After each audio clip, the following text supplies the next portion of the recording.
Hey, it's Steve Halleck, and today I'm going to show you one of my favorite watches in the world. The saying good things come in small packages definitely doesn't apply to the watch industry. Normally companies put their biggest boxes, these crazy monstrosities, on their high complications. If you buy a Tourbillon or something, it'll normally come in, a 40-pound hunk of wood that you have to keep in your closet forever, and it takes up half the thing. Well, today's the exception because this is a very, very early Tourbillon Souverain from François-Paul Journe.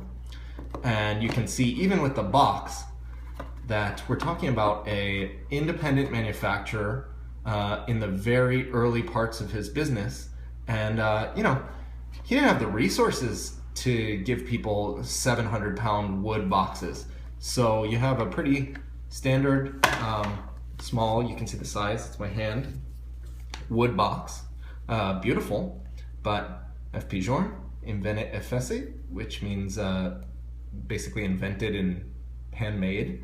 And here you have an early version of his tourbillon. So they have this cool box in that actually it opens like this, and the watch is sort of showcased, and you have your warranty card up there. But let's just get to the watch. So we open it up there, and let's get rid of that stuff. And here we have a watch that is really as good as it gets. So again, this is from about 2000, and this is a platinum with a yellow gold dial version of FP Journe's tourbillon. Now, in buying this watch, you have to be really careful with the dials. Maybe careful is not the right word, but I'm personally really picky because in the early 2000s you had FP Journe as an independent watchmaker trying to make this amazing product, but it's not that easy, and he was really testing a lot of different manufacturers and suppliers for dials, and so there's a lot of variance in the early dials. If you look now at the new tourbillons or any of the pieces, you can go to any store, any boutique, and the pieces will basically be the same, one to the next. But in these early pieces, some of them have like dials that are very matte finished. Some of them have dials that are really silver or very red. Some of the subdials are very white. And the guilloche engraving pattern is kind of dull and kind of spaced out. I looked a long time for this watch because I'm very picky in that I love the very shiny early yellow gold dials and the shiny silver subdial. This to me is the best that he ever did, really. And this is a fantastic example of it. So you can see how this shiny dial picks up and plays with the light and really is different no matter what angle you have. And the movement of that with the light plus the movement of the tourbillon makes this a super alive watch to wear on the wrist. So let's get into it and see what we have. Over here, of course, we have our time with these really unique shaped blued hands. Here we have a power reserve. And François-Paul Journe does a different take on the power reserve. Generally, power reserve will tell you how much time the watch has left to run.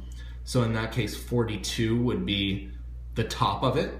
His power reserves are backwards, which I've heard comes from old naval chronometers. And they actually tell you how long since you last wound it. So in this case, 0 is full, and I have it full for you guys. So 42 would be totally empty. It is a manual wind watch. The crown has this sort of knurled ring on it, and it's very nice to wind. I've also had a resonance from Journe, and the crown is up here and really tough to get to and kind of a pain in the butt. So it's nice on this watch to have really nice winding and this knurled crown that's nice to hold on to. So here you have a 1-minute tourbillon. And you can also see that the cage is made in such a way that it comes to a point. So that acts as your second hand going around this hole. And here you have the remontoire d'égalité, which you can see written up there. My French is bad, sorry. And what that is, it's a constant force mechanism. So mechanical watches work by having a spring which is under here, that you basically wind all the way up, and as it unwinds, this escapement mechanism regulates how fast it unwinds so that it keeps time.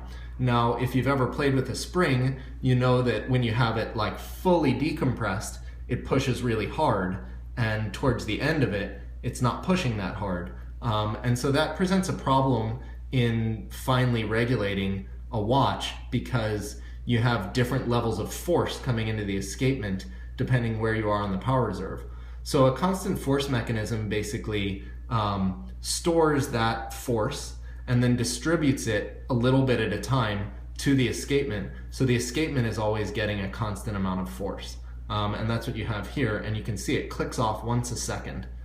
So in the newer pieces, they have a dead seconds function where they've basically just put a second hand here, and they have it count 1 second at a time. Click, click, click, which is cool. But you can see it here anyway with the remontoir. So anyway, the back is brass movement, as all the early pieces were. The newer pieces are gold movements. Again, a small independent watchmaker. And you can really see it in the movement. The finishing is very much more, shall we say, hand done. You know, you can definitely see that this was worked on. It has that charm of an independent watch.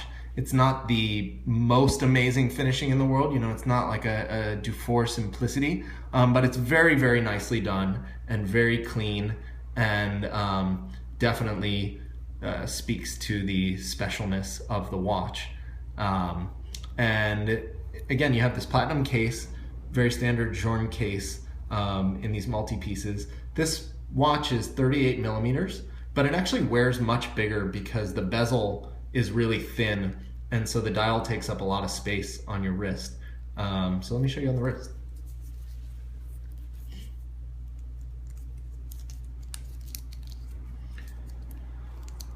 All right, so on the wrist you can really see how that dial plays with the light.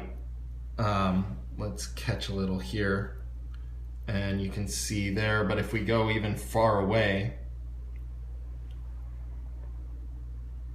it's definitely very shiny and very unique and playful. And then you can see the size-wise, you know, this doesn't wear like a normal 38 millimeter watch. It definitely doesn't look small. On the other hand, it wouldn't look big on anyone's wrist. So it's pretty perfectly sized for almost anybody and almost any occasion. And basically this is just a super kick-ass watch. It really doesn't get a lot better than this. And because Francois-Paul Journe has gone on to be so important in the industry, and he's really created probably the most important independent brand to be made, certainly in the last century. This is really a piece of history, and this shiny yellow gold dial example is just, you know, as good as it gets. So I hope you guys enjoyed it.